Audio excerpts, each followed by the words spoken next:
Hey, what is up guys? So we are going to be doing a deck profile for the anti-meta, anti-pendulum deck that I did a video of yesterday. If you guys haven't checked that out, I'll leave a link down below in the description box. Some people like to call this Scythe Control. It's got tons of different names. Essentially, it's a stun deck, or I like to call it anti-pendulum because it busts out Mature Beast and just says, I've won the game. And that's pretty awesome. But anyways, let's go ahead and jump right into the deck profile, and then I'll explain some of the choices as we go along. But this is not my deck profile. It was from the guy that sent in that replay from yesterday, so credit does go to him. But we'll talk about what other card you can place in for the last card. He actually had creature swap, and then he said he's like you can totally swap it in and out. But anyways, let's go and jump right into it. So first off, there is 2 copies of Garnet, 2 Scythe, 1 Moral Talk, 1 Beagle Talk, 2 Deona, 3 Murmillo, 2 Damage Juggler, 1 Hat Tricker, 1 Trick Clown, 1 Polymero, 1 Glow Up Bulb, 2 Instant Fusion, 1 1-for-1,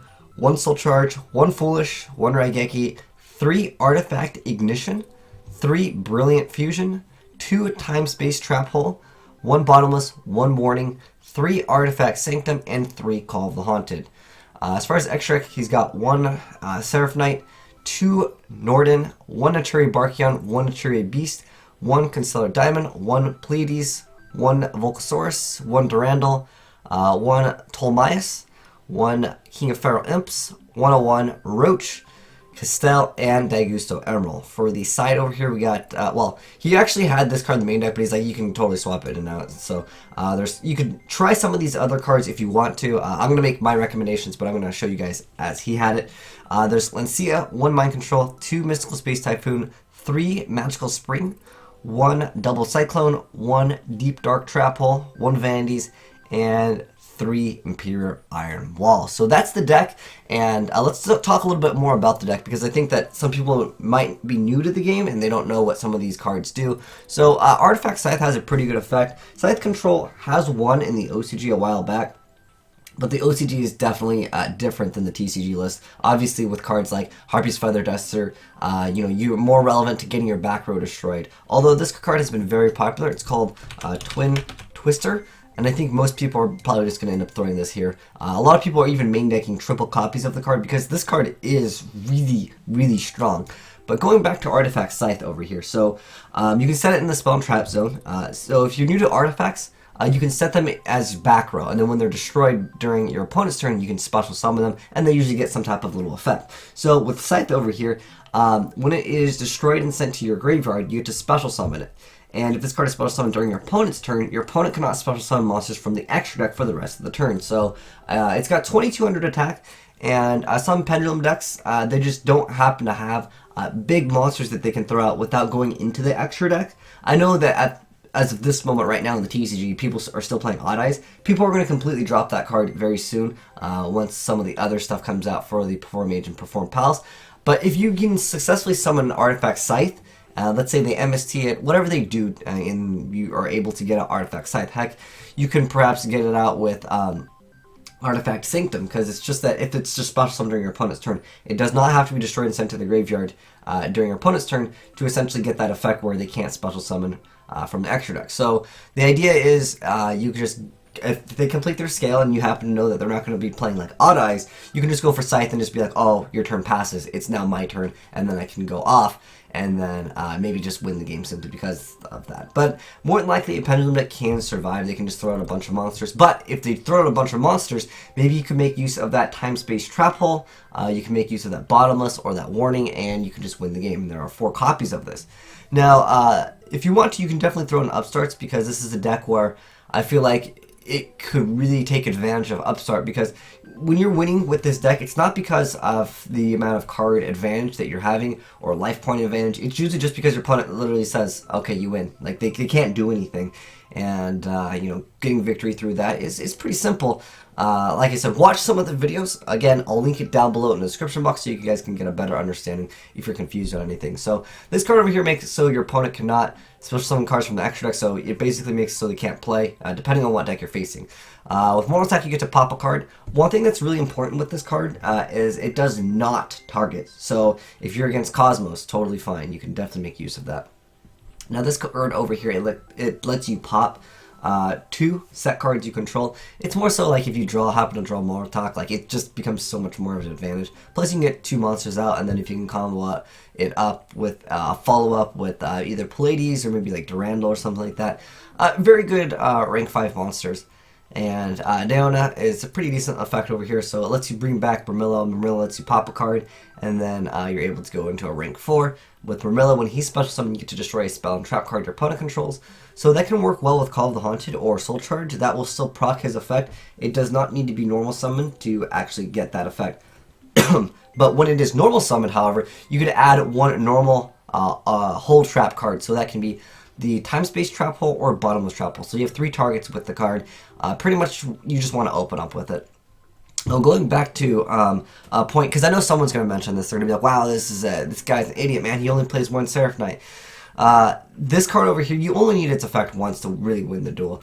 And you can technically recycle it with Daigusto Emerald. A lot of people have been doing this. They just run 1 Garnet, and they just rely on Daigusto Emerald over here to recycle the card, and then they can remake use of Brilliant Fusion. Drawing this card does suck, though.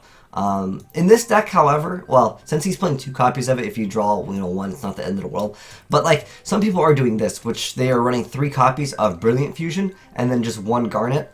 It became much more popular when like Patrick Hoban did it, but the idea and mindset of that I play, excuse me, too sick for me. But the idea is just to really not draw this card, because this card is, I mean, it's got 1900 attack, but it doesn't do very much. It is also an Earth, so I mean, technically, it can make a tree beast. You have to summon that and go for like a 1-for-1 play. You do have access to it, but overall, I think the deck is pretty strong, and like I said, it's relatively budget friendly compared to what's coming out in the game, which is going to be like a couple $100 with the triple Solemn Notices and stuff like that. But you can definitely throw in those cards like Solemn Notice or whatever they're called. Is it Solemn Justice? Whatever they're calling it here in the TCG. You can definitely add that into the deck and it will make it stronger, but I don't think you need it, because at its core, the win condition is essentially Naturi Beast against Pendulum-based decks. Obviously, if you're playing a non-Pendulum based deck, there are a lot of good back rows, and obviously you can search out the back row. So pretty cool deck. Thanks again for sending in the awesome replay. And also giving me the deck profile. But like I said, Twin Twister is an excellent card. If you're just looking for that last card, that last spot over here, heck, you can maybe drop some of the cards if you want to and try running Upstart Goblin. Maybe you can drop Artifact Ignition. That's probably why he wasn't playing Twin Twister, just because this card tactically can pop back row, and then it lets you set an artifact. And then if your opponent destroys this, they can't conduct their next battle phase, so that's pretty good as well. But I just feel like you might not need this card as much. Well, Twin Twister, it's so dang strong in the game, especially with the amount of, like, that you can discard Damage Juggler, and you can discard Garnet, and then you can recycle it through Emerald. So there's a lot of utility, I feel like, that this card technically does offer. Like, discarding, now I feel like you can kind of get a little bit of an advantage with that. Like, it's not the end of the world. Plus, you can discard a Gold Bulb. There's a ton of plays with this card, and it's just overall a fantastic card. But, one card I want to mention real quick is this card over here. I know it says Spell Power Spring, but it's actually Magical Spring. Spell Power Spring is the OCG name. But anyways, so you draw a number of cards equal to the number of face-up spell and trap cards your opponent controls, then discard a number of cards equal to the number of face-up spell and trap cards you control. Until the end of your opponent's next turn after this card is activated, spell and trap cards your opponent control cannot be destroyed by battle or by card effect. Also, their activation and effects cannot be negated. You can only activate 1 of them per turn. Oh, by the way, it is a quick play. If it wasn't a quick play, I don't think that would be as great at all. But yeah, because it is a quick play, very good stuff indeed. Also, this card technically really makes the deck good, simply because you get that additional normal summon. And when this card is normal summon, going back to the point of like just adding like 1 like time space trap hole, so you can completely shut down someone that's going to go Pendulum for a bunch of monsters, right? So if you happen to have double of these, that's really strong. So yeah, when it's normal summon, you get to add 1. And again, you can activate this card's effect as many times as you want, because it doesn't say like, oh, you can only activate, once per turn or once per duel, like Glow Up Bulb or something like that. But yeah, being able to, if you happen to normal summon double of these, and then you can go for like, King of Feral Imps, search out the Paul Morel, maybe you special summon Hat Tricker throughout that. Well, you normal summon, special summon Hat Tricker, go for King of Feral Imps, and then if you happen to have, I don't know, like 1-for-1, Twin Twister. Like, there's a lot of different plays with it, but I mean, I guess with that, you're using double normal summons. But let's just... Okay, well, you get the idea. You can search out this card. Maybe you can use it next turn, because if you are able to set double time space trap holes, I don't think most decks can just deal with that unless they are able to get rid of both of the back row. But nonetheless, that's just a little quick little like thought process play right there. But yeah, you can do a lot more stuff with the deck than what you've seen in the video. But I think that's an excellent example of just showing how consistent the deck can be. If you want to try Chicken Race Pseudo Space, but let me know what you guys think of the deck. If you have any suggestions, I would love to hear them in the comment section below. But I think this is definitely a fun deck. And there was a deck similar to this that topped in the OCG, so it's not to say, oh my gosh, the guy just got lucky, man. But anyways, thanks for watching, guys. It's been your boy Will Smith, signing out.